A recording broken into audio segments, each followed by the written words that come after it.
boys and girls, it's Miss Tammy from Little Buddy's Preschool Center. I'm here in my cozy office today to read you the story Miracle on 34th Street.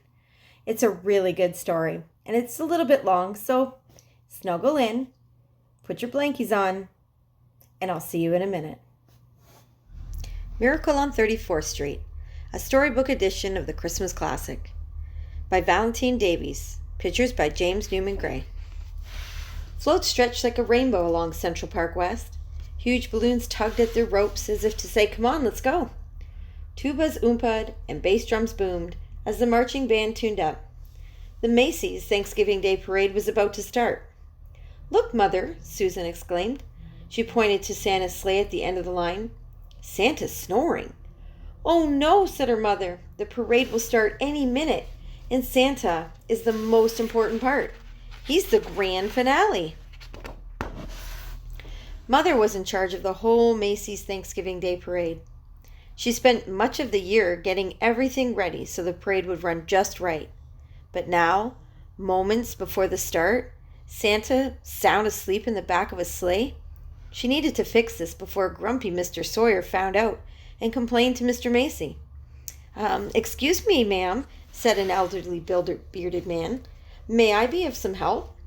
Mother took one look at the man and smiled. He was small and round, with a bushy white beard, rosy cheeks, and eyes that twinkled with merriment. He was perfect. Quick as a wink, she helped him into the Santa costume and onto the float. "What a wonderful Santa he is," Mother marveled. "The best we've ever had. I'm going to invite him for dinner tonight to say thank you." That night, Mother and Susan and their kind neighbor Fred and the old gentleman gathered around the table for Thanksgiving dinner. Susan couldn't help but ask, "Who are you, sir, and how did you know to help my mother just at the right time?" "Why, I'm Kris Kringle, my dear," the old gentleman said, with a wink. "I knew to help because I am indeed Santa Claus." Susan crossed her arms. "I don't believe you. Mother says there's no such thing as Santa Claus, or any other silly things that children told to make believe in." Kris looked surprised. "No Santa Claus?" he asked. "No make believe? Surely you've read fairy tales or played house or zoo." Susan shrugged. "No, that's not for me," she said. "Mother doesn't believe in any of those things, so I don't either."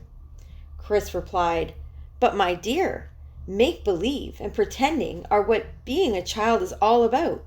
It's about imagination. How would you like to make snowballs in the summertime? How would you like to visit the Statue of Liberty in the morning and in the afternoon fly south with a flock of geese?" Susan thought it would be amazing to have such wonderful adventures. "Come," said Kris, and he led her to the living room. "I'll teach you to pretend." In no time, Kris and Susan were a couple of monkeys swinging through the jungle. Susan had never had so much fun. "What would you like for Christmas?" Kris asked, in between monkey noises. "Nothing," said Susan. "Come on," Kris kindly smiled. "You must be wanting something." "Well," Susan hesitated, "there is one thing." Her voice grew quiet. "I wish I could have a little house in the country, with a swing in the backyard. Me and Mother, and well," she glanced sideways at the dining room where Mother laughed with Fred. "A family," she whispered. She showed Kris a picture she shaved. "This house," she said, feeling silly. "That's a tall order, young lady," Kris said. "If you can't do it," said Susan, "then I know you're not really Santa, just a nice old man with a white beard, just like Mother says." "I'll do my best," Kris smiled. "But just because every child can't get her wish doesn't mean that there's no Santa Claus. Sometimes children wish for things that aren't right for them. Just as I'll try, I want you to try to believe Santa is real." Susan smiled. Just then, Mother and Fred joined them. "You did such a good job today," said Mother to Kris.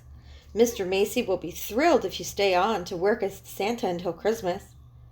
"I've got room next door if you want a place to stay," offered Fred. "I'd love to have the real Santa Claus stay with me," he said as he winked at Susan. "Don't make silly statements like that to her, Fred," whispered Mother. Have some faith, Fred replied. You've just got to make sense of it. Faith is believing in things when common sense tells you not to. Chris beamed. Looks like it's all settled then, he said. I thank you for your kindness. As the days went by, Susan watched Chris place Santa at the store. She saw him make every child feel special and believe that his or her Christmas wish would come true. Susan heard him talk to children in different languages when they didn't speak English. He even signed to a child who was deaf. Their faces lit up with delight at being understood. How can you know how to speak to everyone? Susan asked her mother. He was truly jolly and kind. Susan knew his beard was real. She had tugged on it herself. He must be Santa. Darling, that doesn't make him Santa Claus, Mother said. I speak French, but that doesn't make me French toast. But even Mother was beginning to wonder. Chris was so cheerful and kind. He was the very spirit of Christmas. But as much as most people loved Chris, not everyone was happy with him. Grumpy Mr. Sawyer did not like having Chris around. Mr. Sawyer thought Chris made everyone else at Macy's look bad by comparison. Mr. Sawyer was determined to get rid of Chris. A few days before Christmas, when Macy's was jam-packed with lines at their longest, Mr. Sawyer pointed at Chris and announced to the crowd, "This man thinks he's really Santa Claus." "I am," said Chris. "See," Mr. Sawyer sneered. Mother saw that people were worried. They were murmuring that anyone who believed himself to be Santa Claus must not be thinking clearly and probably shouldn't be working. "Perhaps it's best if you go," Mother said sadly. "Goodbye, Mr. Sawyer," said triumphantly. "Have a nice trip back to the North Pole." Chris left Macy's sadly. Why did no one believe? Fred, Susan, and Mother followed Chris outside. "You can't let them treat you this way," said Fred. "We must go to court. I'll represent you and prove that you are indeed Santa. If we win, everyone will know you're the real Santa." "But if we lose," Fred continued, "you will lose more than your job. You may ruin your good name, and children will stop believing in you." Chris was nervous, but he believed in Fred. He hoped everything would be okay. Susan was nervous too. She liked Chris and didn't want anyone to make fun of him or cause him trouble. The following week in court, Fred called his first witness. It was the prosecutor's own son. "Do you believe Santa is real?" Fred asked the boy. "Yes," said the boy. "My daddy told me that Santa is real, and he would never tell me anything that isn't so. Would you, Daddy?" The boy looked right at his father. "Of course Santa is real," cried the prosecutor, Mr. Mara. He did not want his son to think he told lies. Fred patted Chris on the back. Mr. Mara had just admitted that Santa was real. "We won," he whispered. Once the young boy left the courtroom, Mr. Mara said, "But there's no proof that this man is Santa Claus." "He's right," said the judge, looking at Fred. "The state of New York is willing to agree that Santa is real, but that doesn't mean Mr. Kringle is him." Fred glanced worriedly at Chris. How on earth could he prove that Chris was the one and only Santa? "You have until tomorrow," announced the judge. "We'll look forward to seeing your proof." The next morning, everyone arrived at the courthouse. Mother and Susan were sitting in the courthouse to show support for Fred and Chris, hoping for a miracle that would help them both. The judge entered the courtroom and began the trial. He asked Fred, "Well, where's your proof?" Fred was quiet. He didn't have any proof. He was up all night and could not think of an answer to this problem.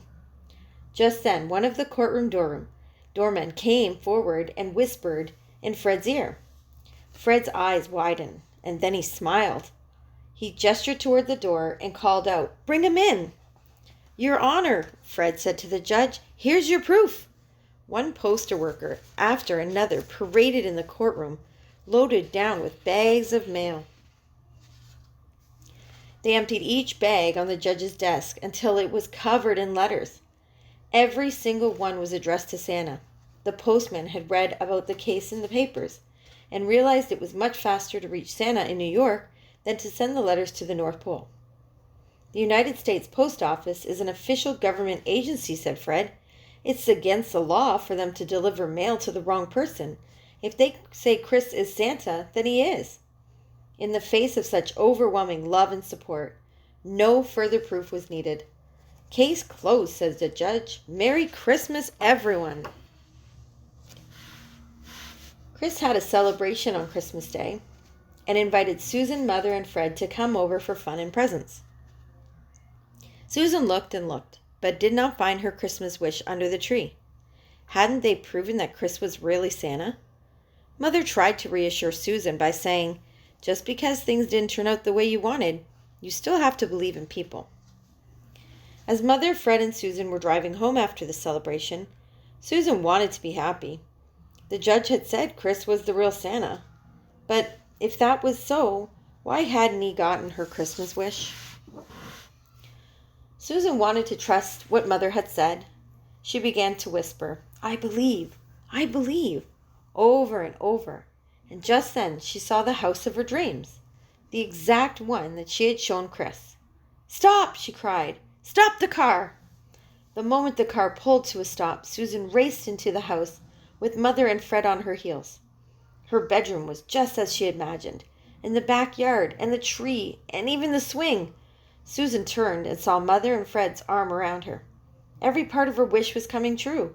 He really is Santa, she said, her eyes shining. He really is.